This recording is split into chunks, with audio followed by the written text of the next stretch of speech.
नहमदुहु व नुसल्ली अला रसूलिहिल करीम अम्मा बाद।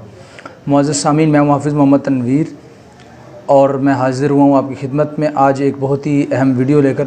जी हाँ, आज की हमारी जो वीडियो है इसमें एक बात तो हम वफ़ाक़ुल मदारिस अल अरबिया पाकिस्तान के हवाले से करेंगे और दूसरी बात हमारी है जी हज़रत मौलाना अल्लामा कारी ताहिर हनीफ़ मुल्तानी साहब, जो कि हज़रत मौलाना कारी हनीफ़ मुल्तानी साहब के साहबज़ादे हैं, उनके हवाले से एक बहुत ही अहम बात। तो वीडियो को आखिर तक ज़रूर देखिएगा और वीडियो अगर आपको अच्छी लगे तो लाइक ज़रूर कर दीजिएगा।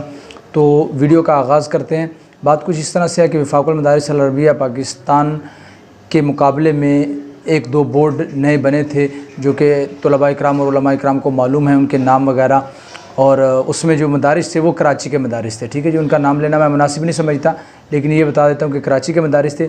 तो वफ़ाक़ुल मदारिस अल अरबिया पाकिस्तान का उन विफाक़ के बनने के बाद, वो दो जो नए विफाक़ हैं उनके बनने के बाद लाहौर में जामिया शरफिया में एक बहुत ही अहम इजलास हुआ था, जिसमें शेखुल इस्लाम हज़रत मौलाना मुफ्ती तकी उस्मानी साहब समेत मुल्क भर से बड़े बड़े अकाबरीन तशरीफ़ लाए थे।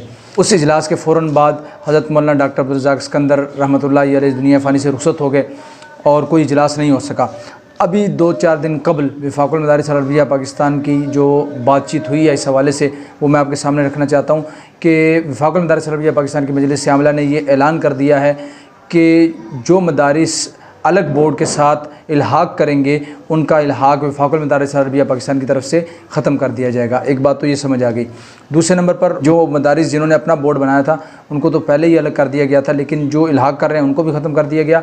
उसके बाद जो मदारिस उन मदारिस के साथ इल्हाक़ में हैं उनके तलबा का ना तो दाखिला वफ़ाक़ुल मदारिस कबूल करेगा और ना ही उनके तलबा को इम्तिहान में बैठने की इजाज़त होगी, बल्कि उन मदारिस का इल्हाक़ भी ख़त्म कर दिया जाएगा। ठीक है जी।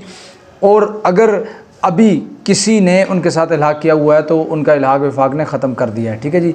इसके बाद एक और बात, जो तलबा उन मदारिस में पढ़ रहे हैं उनका क्या होगा, तो उनके हवाले से वफ़ाक़ुल मदारिस ने ऐलान किया कि हम उनकी किसी सूरत भी जो है कोई बात कबूल नहीं करेंगे कि वो दाखिला भेज सकें। अगर वो किसी और मदरसे से दाखिला भेजते हैं तो ये गोया कि एक प्राइवेट कहलाएगा कि पढ़ किसी और मदरसे में रहे हैं, दाखिला किसी और जगह से भेज रहे हैं, तो ऐसे तलबा को जो है इम्तिहान में बैठने की इजाज़त भी नहीं होगी और जो मदरसा उनका दाखिला भेजेगा उनके ख़िलाफ़ भी कार्रवाई की जाएगी और हो सकता है कि उनका भी इल्हाक़ ख़त्म कर दिया जाए। तो ये वफ़ाक़ुल मदारिस अल अरबिया पाकिस्तान के हवाले से एक बहुत ही अहम बात है। इस हवाले से एक वीडियो इंशाअल्लाह अज़ीज़ बहुत जल्द आएगी जिसमें आपको तफ़सीलन बताऊँगा कि पाकिस्तान का एक मदरसा ऐसा है कि जहाँ के 100 के करीब तलबा का दाखिला वफ़ाक़ुल मदारिस अल अरबिया पाकिस्तान की तरफ से रोक दिया गया था। अल्हम्दुलिल्लाह सुम्मा अल्हम्दुलिल्लाह मुझसे उनका रब्ता हुआ, उन्होंने रब्ता किया और रब्ता सिर्फ़ एक तालिब इल्म ने किया, लेकिन अल्लाह रब्बुल इज़्ज़त के फ़ज़ल व करम से मैंने उसको जो सारी तरतीब बताई और आज अल्हम्दुलिल्लाह सुम्मा अल्हम्दुलिल्लाह वो तालिब इल्म इम्तिहान में कामयाब हो चुका है। वो तालिब इल्म पहले भी इम्तिहान में कामयाब था लेकिन उसका रिज़ल्ट कलअदम कर दिया गया था। अल्हम्दुलिल्लाह सुम्मा अल्हम्दुलिल्लाह उसका रिज़ल्ट अभी ठीक हो चुका है, वो अगली वीडियो में आपको मैं बताऊँगा। ठीक है जी। अब दूसरी बात है जी हज़रत मौलाना कारी ताहिर हनीफ़ मुल्तानी साहब के हवाले से। तो कारी ताहिर हनीफ़ मुल्तानी साहब के हवाले से एक ये गुजारिश करना चाहता हूँ कि वो हज़रत मौलाना कारी हनीफ़ मुल्तानी साहब के बड़े साहबज़ादे हैं और अल्हम्दुलिल्लाह सुम्मा अल्हम्दुलिल्लाह हम उनके खादिम हैं। अल्लाह पाक हमें उनकी खिदमत करने की तौफ़ीक़ अता फ़रमाए और अल्लाह पाक हमें उनके ज़ेर साया चलने की तौफ़ीक़ अता फ़रमाए।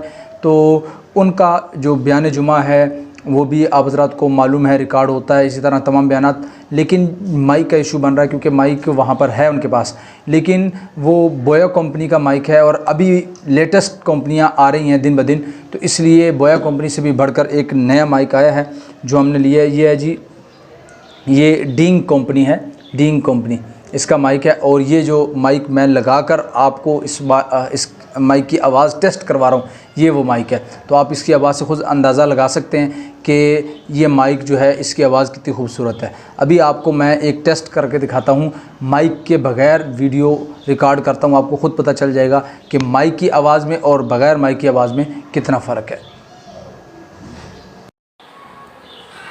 तो अभी जो हमारी वीडियो रिकॉर्ड हो रही है ये माइक के बगैर है। ये देखें जी, ये माइक की तार मैंने निकाल ली है और ये माइक मैं आपको दिखा देता हूँ। ये देखें जी, ये माइक है।